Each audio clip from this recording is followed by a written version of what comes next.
தமிழ் உள்ளங்கள் அனைவருக்கும் இனிய வணக்கம். இது உங்கள் தமிழ் ஸ்டோர் சேனல். இதுக்கு முன்னாடி நம்ம போட்ட வீடியோவில் தமிழ்நாடு மெடிக்கல் செலெக்ஷனுக்குரிய கவர்மெண்ட் காலேஜுக்குரிய எக்ஸ்பெக்டட் கட் ஆஃப் என்ன அப்படின்றத பார்த்தோம்.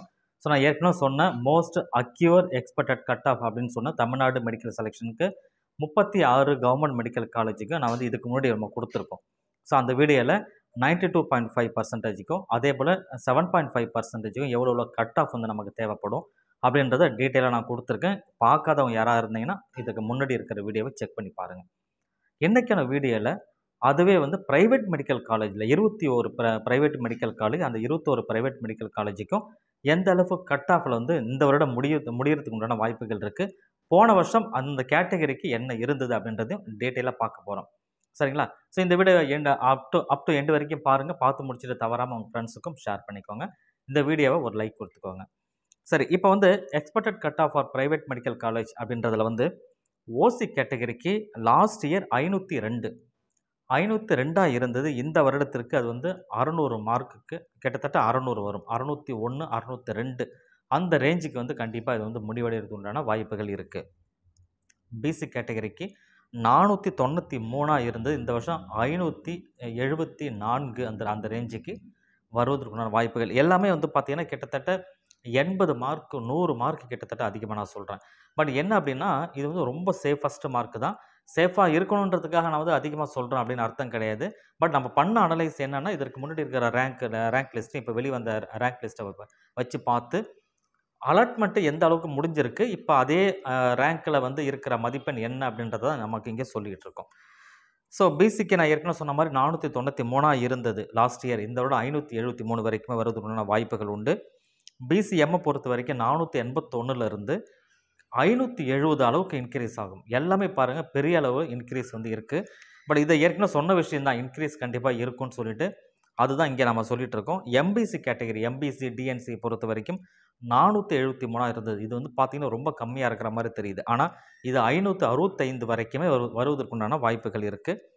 எஸ்சி கேட்டகரிக்கு 394 இருந்தது. இந்த வருடம் வந்து 484 வரைக்குமே வருவதற்குண்டான வாய்ப்புகள் அதிகமாக இருக்குது. எஸ்சிஏ கேட்டகரியை பொறுத்த வரைக்கும் 307 லாஸ்ட் இயர் 307, இப்போ வந்து கிட்டத்தட்ட 410 கிட்ட வருவதற்குண்டான வாய்ப்புகளும் இதில் இருக்குது. எஸ்டி கேட்டகரி பொறுத்த வரைக்கும் 286 410 அல்லது 409 410 அந்த ரேஞ்சுக்கு வருவதற்குண்டான வாய்ப்புகள் உண்டு. ஸோ இது வந்து expected cut of for private medical college அப்படின்னு நான் சொன்னேன்.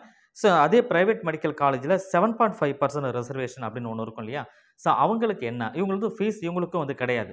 நான் ஏற்கனவே கவர்மெண்ட் காலேஜில் 7.5%க்கு சொன்னேன். இப்போ வந்து ப்ரைவேட் மெடிக்கல் காலேஜுக்கு 7.5% ரிசர்வேஷனில் எந்த அளவுக்கு மதிப்பெண் தேவைப்படும் அப்படின்றத பார்க்கலாம். இது வந்து பார்த்தீங்கன்னா சரி 358 லாஸ்ட் இயர் 358 இருந்தது வந்து பார்த்தீங்கன்னா இந்த வருடம் 480 வறுமை வருவதற்கான வாய்ப்புகள் கிட்டத்தட்ட 120க்கு மேலே வருது உங்களுக்கு. அதனோட டிஃப்ரெண்ட் அப்படின்னு சொல்லி பார்க்கும்பொழுது 345 இருந்தது வந்து இந்த வருடம் வந்து 465 மாறும். எந்த கேட்டகரிக்கு அப்படின்னு பார்த்தீங்கன்னா இது வந்து பிசிஎம்க்கு. ஸோ ஓசி கேட்டகரிக்கு லாஸ்ட் இயர் இல்லாமல் இருந்தது. இந்த வருடம் வருவதற்குண்டான வாய்ப்புகள் கிடையாது. நான் ஃபஸ்ட்டில் சொன்னது வந்து பிசி, அதாவது 358 480 வருவதற்குண்டான வாய்ப்பு. பிசிஎம்மை பொறுத்த வரைக்கும் 345 465 வரைக்கும் வருவதற்குண்டான வாய்ப்புகள் உண்டு. அதே போல் வந்து எம்பிசி கேட்டகரியை பொறுத்த வரைக்கும் 370 507 508 அந்த ரேஞ்சுக்கு வருவதற்குண்டான வாய்ப்பு. எஸ்சிஏ கேட்டகரியை பொறுத்த வரைக்கும் 337 450 வருவதற்குண்டான வாய்ப்புகள். தென் எஸ்சிஏ கேட்டகரியை பொறுத்த வரைக்கும் 340 லாஸ்ட் இயரில் கிடச்சிது. இந்த வருடம் வந்து அது 470 வரைக்கும் வருவதற்குண்டான வாய்ப்பு. 470 ரொம்ப அதிகமாக இருந்தாலுமே மேபி அது கொஞ்சம் 5 மார்க் கிட்ட குறையலாம், ப்ளஸ்ஸும் ஆகலாம். ப்ளஸ் ஆகாத மேக்ஸிமம் குறைவதற்கான வாய்ப்புகள் தான் இந்த இடத்துல இருக்குது. எஸ்டி கேட்டகரியை பொறுத்தவரைக்கும் 328 வந்து பார்த்தீங்கன்னா இப்போ 418 வருவதற்குண்டான வாய்ப்புகள் கிட்டத்தட்ட உங்களுக்கு 80 மார்க்கு மேலே வந்து அங்கே வந்து அதிகமாக இருக்கும். கிட்டத்தட்ட நம்ம சொன்னது இல்லாமல் 80 70 100 அந்த ரேஞ்சுக்கு தான் மார்க் வந்து அதிகமாக இருக்குது. ஸோ இதை அனலைஸ் பண்ணி பார்க்கும்பொழுது அந்த நான் ஏற்கனவே சொன்ன விஷயம் தான், அந்த ரேங்க் லிஸ்ட்டை வச்சு பார்க்கும்பொழுது இந்த அளவுக்கு தெரியுது. நமக்கு இது அப்படியே இருக்குமா சார்னா இது அப்படியே இருக்குன்னு சொல்ல முடியாது. மேபி குறைந்தும் வரலாம். ஸோ அதுக்காக நீங்கள் அப்ளை பண்ணாமல் விடாதீங்க. அப்ளை பண்ணியிருப்பீங்க. உங்கள் சாய்ஸ் ஃபில்லிங் அந்த ப்ராசஸ்லாம் எப்பயும் போல் நீங்கள் பண்ணுங்கள். நிச்சயமாக உங்களுக்கு கிடைக்கும். இதை வந்து ஒரி பண்ண தேவையில்ல. ஆனால் இது சேஃபஸ்ட் மார்க்கு. இந்த மதிப்பெண்ணில் இருக்கிறீங்களா நீங்கள் செக் பண்ணி பார்த்துங்க. இதை விட குறைவாக இருந்தாலுமே நான் சொன்னதை விட கம்மியாக இருக்கிறோமே, இது நமக்கு கிடைக்காம போயிடுமோ அப்படின்ற பயம் கண்டிப்பாக உங்களுக்கு வேண்டாம். தைரியமாக அப்ளை பண்ணுங்கள். ஸோ எதுவாக இருந்தாலுமே நல்ல விஷயங்கள் கண்டிப்பாக நடக்கும். தேங்க்யூ ஃபார் வாட்சிங். வீடியோவை லைக் கொடுத்துங்க. இந்த வீடியோவை தவறாமல் உங்கள் ஃப்ரெண்ட்ஸுக்கும் ஷேர் பண்ணிக்கோங்க. தேங்க்யூ.